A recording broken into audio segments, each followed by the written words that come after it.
Your doctor has probably checked your cholesterol, your blood pressure, maybe ordered a metabolic panel or a stress test. These are standard. These are what the system does. There is one number that predicts how long you will live better than almost any of those tests. It is more predictive than your resting heart rate, more predictive than your BMI, and in some analyses, it outperforms blood pressure as a mortality signal. That number is called VO2 max. Odds are your doctor has never measured it, and I want to explain why that matters, what the research actually shows, and what you can do about it starting this week. Before we go any further, I want to be clear about something. This video is for educational purposes only.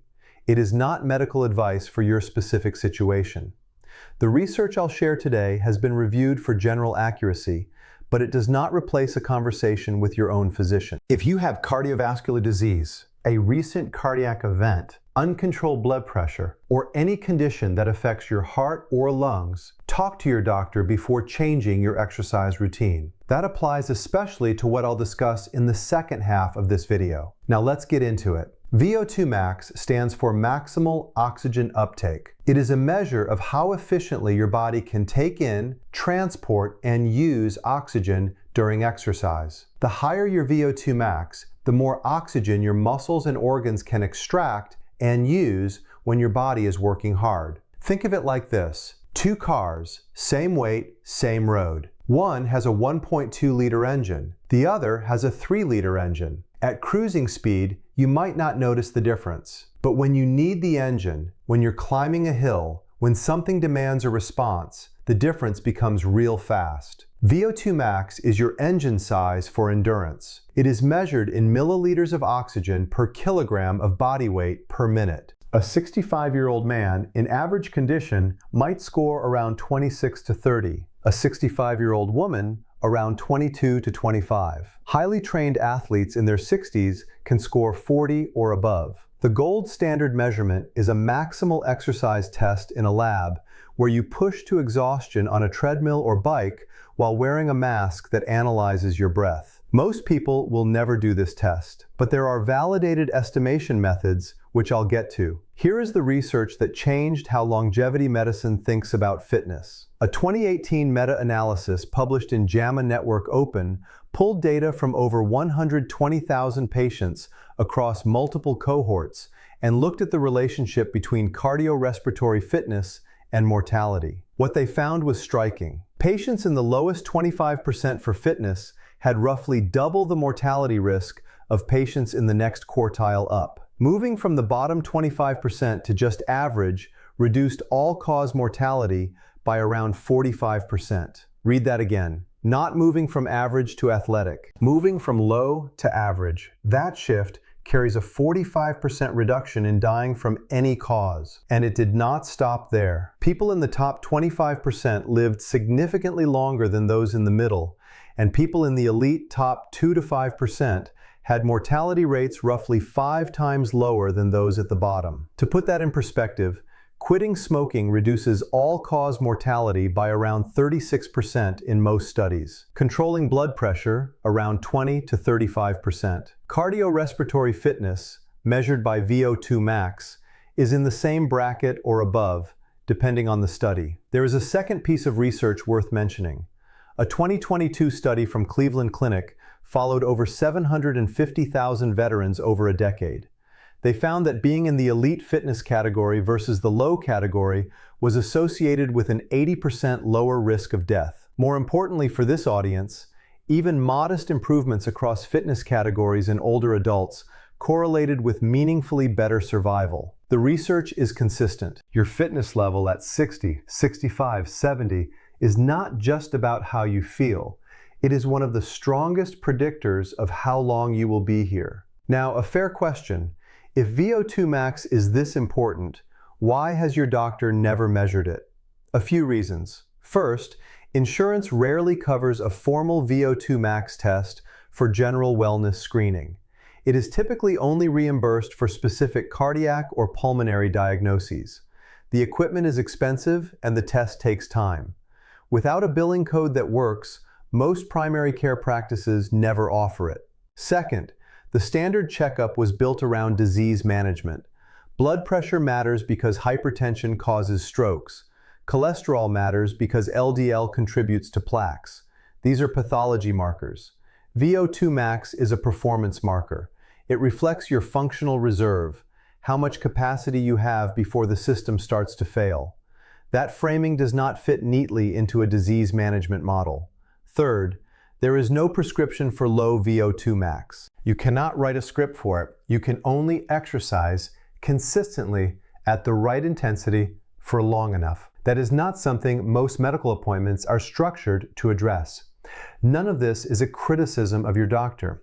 It is a gap in what the system is designed to do. Let me tell you what VO2 max actually declines like with age, because this is where the practical urgency comes in. Without regular training, VO2 max drops roughly 10% per decade, starting in your 30s and 40s. After 70, that rate can accelerate to 15% per decade or more. Here's what that means concretely. If you had a VO2 max of 42 at age 40, and you did nothing specific to maintain it, you might be at 32 by age 60 and around 25 by age 70. That 25 puts you close to the threshold where everyday physical tasks start to feel genuinely effortful. Climbing stairs, getting up from the floor, carrying groceries. These require adequate VO2 max to do without strain.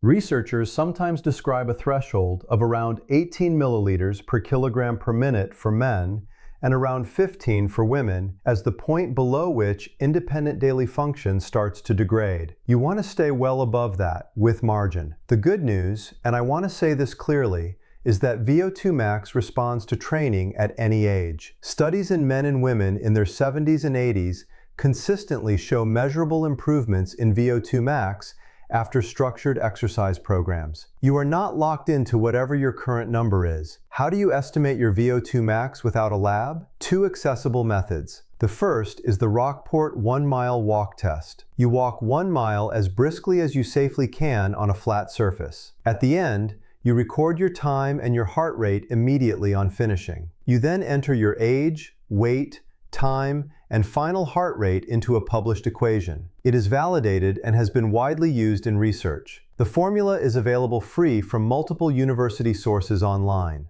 The second is a simpler, rough estimate. If you can sustain a brisk walk for 30 minutes and feel comfortably challenged but not breathless, you are likely in the low to average range for your age. If you cannot complete that walk without needing to stop or feeling very short of breath, you are likely in the bottom quartile. If you can jog lightly for 30 minutes and hold a conversation, you are likely in the average to above average range. These are rough approximations. They are not substitutes for a real test, but they give you a starting orientation. Now for the part that matters most. How do you actually improve VO2 max after 60? Two types of training have the strongest evidence behind them. The first is Zone 2 cardio. This is low to moderate intensity aerobic work, roughly 60 to 75% of your maximum heart rate. The talk test version. You can speak in full sentences, but you would not choose to sing. You feel the effort, but you are not breathless. Zone 2 builds the aerobic base. It trains your mitochondria, the energy factories inside your cells, to work more efficiently. It also trains your heart to pump more blood per beat, which is one of the core mechanisms behind VO2 max improvement. Most people do their cardio too hard.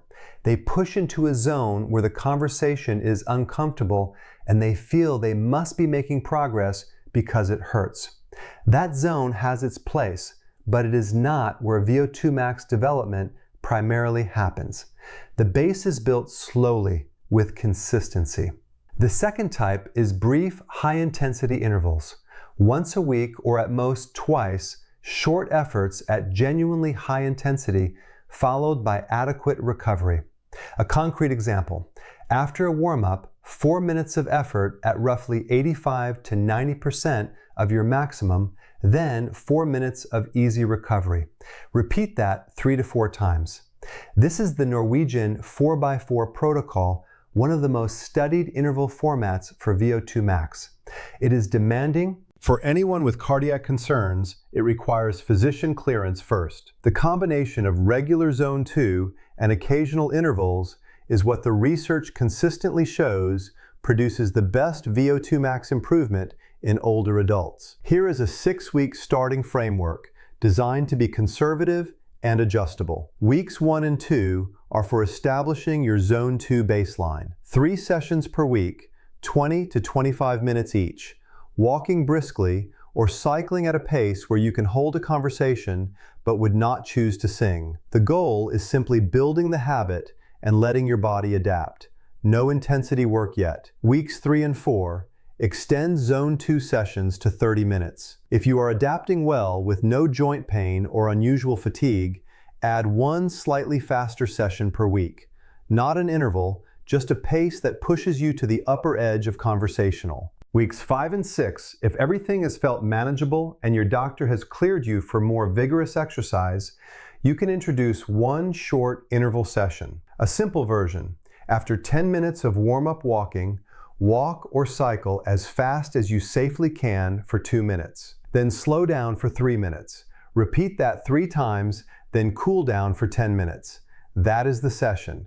Not glamorous, very effective. 3 rules that apply throughout. First, pain, not fatigue, means stop. Fatigue is normal. Pain, chest tightness, dizziness, or shortness of breath beyond what you expect means stop and call your doctor. Second, rest days are part of the program. Recovery is when adaptation happens. 3 sessions a week is enough. You do not need to do more. Third, any exercise program for someone over 60, especially one involving elevated heart rates, should be discussed with your physician first. This framework is a reference, not a prescription.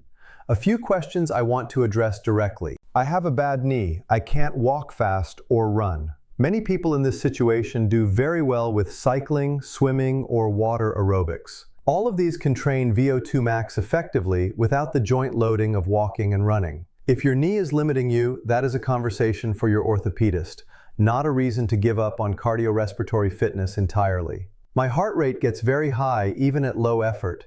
Is that a problem? An elevated heart rate response to mild exertion can be a sign of deconditioning, dehydration, anemia, or sometimes a cardiac arrhythmia. If your heart rate climbs very fast during gentle walking, mention it to your doctor before increasing your exercise intensity. I've been sedentary for years. Where do I even start? Start smaller than you think you need to. 10 minutes of walking every day builds more fitness than 1 hour every 2 weeks.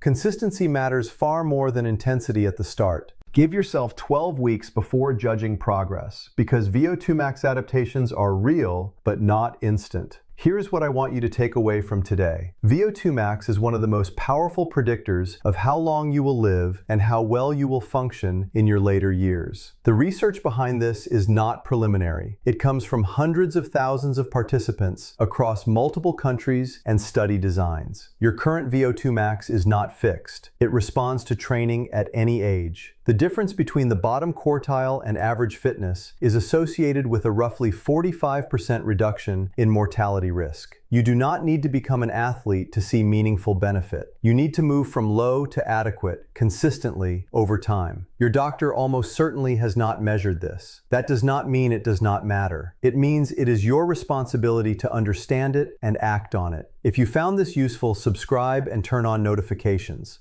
Next, we will go deeper on Zone 2 training, how to calculate your actual heart rate zones, and why most heart rate formulas overestimate maximum heart rate in older adults, which means most people are training in the wrong zone without knowing it. This video is for educational and informational purposes only and does not constitute medical advice for your individual situation. The content has been reviewed for general accuracy, but cannot substitute for consultation with a qualified healthcare professional. Before starting or increasing any exercise program, especially if you have cardiovascular conditions, respiratory disease, joint problems, or chronic illness, consult your physician. If you experience chest pain, dizziness, severe shortness of breath, or any unusual symptoms during exercise, stop immediately and contact a medical professional. Source references are listed in the description.